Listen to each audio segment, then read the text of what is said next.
Today I'm going to talk to you about sowing snapdragon seeds. Snapdragons are an absolute essential for my cut flower garden. They're one of the hardest working flowers that I grow, and they're just so beautiful in a bouquet, and they add an element that no other flower I really grow other than snapdragons does. They've got these beautiful tall spikes, and they add what we call a line element to a bouquet, which is a tall long flower. They come in the softest colours or the brightest colours, whatever you prefer, so you can really grow them to your taste. I have done a video on the cut flowers I'm growing this year, and that has the varieties that I will be sowing and some of my favourites, but today I'm going to show you how you can grow your snapdragons from seed. I've had quite a few questions come through over on my Instagram about how you do this, so I thought I would do a seed sowing demonstration with snapdragons for you today. I actually found this Potomac apple blossom packet of seeds, which I haven't grown this variety before, but they look really beautiful, so I'm going to demonstrate with these Potomac apple blossom today. Snapdragons are fairly easy to grow if you just get a few things right. They really do prefer growing through that period of cool to produce nice long tall stems, so I definitely prefer autumn sowing my snapdragons over spring sowing them. In fact, I don't really bother spring sowing them anymore in gardening zone 9B, which is where I am here. I have found they just get rust very early on in the season.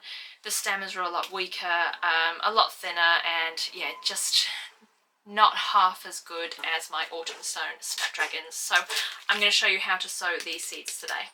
So I have my tray here that I have just filled with a potting mix, just a regular potting mix, and I have watered that in as well. This tray, it has drainage holes in the bottom, but you can use any tray that you fancy.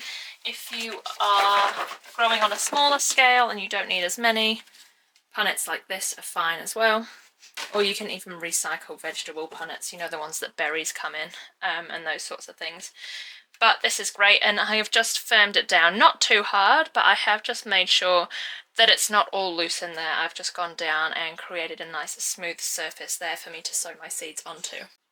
I got my seeds here from Egmont Seeds, and you can see that the seeds just come in a little casing, and it makes them a lot easier to see when you're sowing them, because snapdragon seeds are so tiny they can be very tricky to sow, but these come in a little casing, which does make it easier.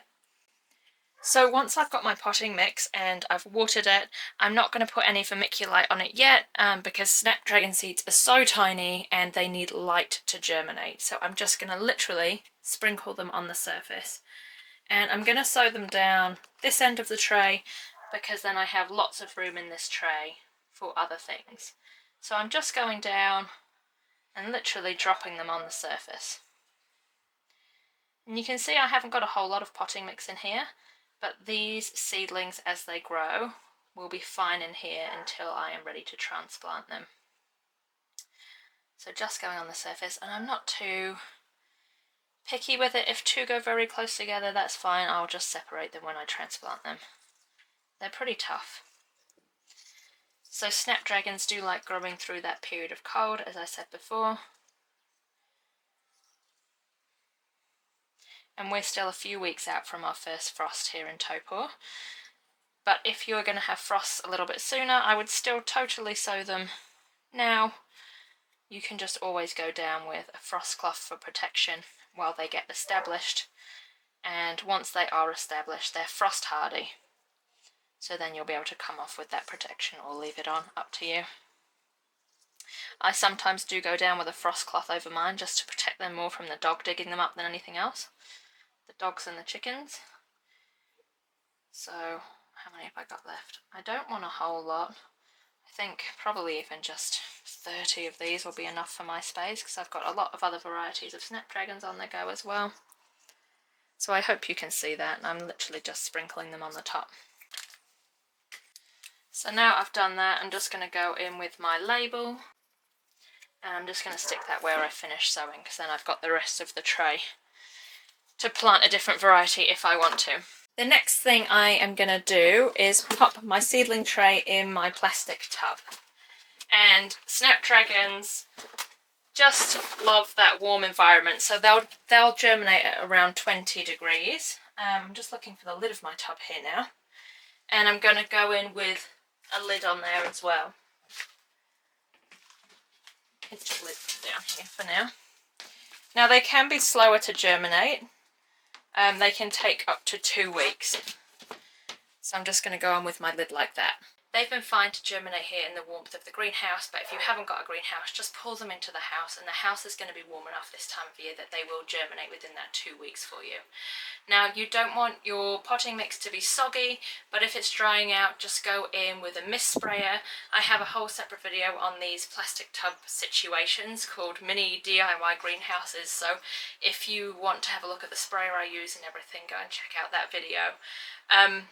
But yeah, essentially the tub is just creating a warm, humid environment that those seeds are going to love to germinate. Once they have germinated, I tend to take the lid off the tray, and then I'll just move my snapdragons into some natural light. So again, if you haven't got a greenhouse, just against a sheltered wall of the house would be fine. You don't want to put them in any direct sunlight until they're hardened off. So hardened off just means until they're used to the conditions that they're in, basically. So you don't want to then go and put them straight in the hot sun on a very bright day, because they're just going to go into shock. So once they're germinated, just put them in some natural light outside of the house. And snapdragons love the cold, so don't worry about the cold that we're going to get, and the low light periods that we're entering into are completely fine for them as well. Ones here I think are around a month old, possibly even older, maybe 6 weeks now. They are slow growing initially, but these ones here are going to be fine in this tub until I'm ready to transplant them. So I'm going to wait until they've got at least another maybe 1 or 2 sets of leaves on here before I transplant them. We've got a cyclone coming here in New Zealand, so I won't be putting these out yet, just because they might get threshed in the winds that are coming. So yeah, give this a go with the tub method if you've been struggling to get your snaps to germinate. If you have done everything you think is right from this video and they're still not working, drop me a comment in the comment section with what you've done, and we'll try and figure out together why it's not happening for you. But they are very, very easy if you just stick them in a tub for a couple of weeks. You can see here on this tray I have gone down with some vermiculite, which I only did last week, so the seedlings were pretty big still, but I was noticing some algae on top of the seed raising mix, and that can lead to sometimes the stems of your seedlings just rotting and then the plant will die. So I've just gone over with a sprinkle of this vermiculite, which helps reduce that algae that was blooming on top of the potting mix there as well. So yeah, I really like this stuff, but with snapdragons I tend to go over the top a little bit later when they've actually germinated. If you're new here, my name is Ellie and I'm an urban backyard flower grower here in Taupo, New Zealand, which is gardening zone 9B if you are following from the States. I hope this video helped you. I have a whole separate video talking about different snapdragon varieties as well, and how you can get snapdragons to bloom very late winter, early spring, all the way through summer, depending on the different variety that you choose to grow. So the Potomac ones that I've just sown here with you today, they are going to be summer bloomers. They like the longer days and the warmer temperatures.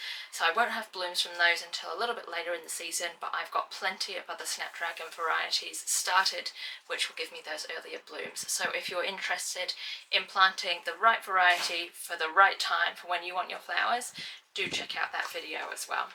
If you're going to be affected by the cyclone, I don't know, we probably will be, not sure yet.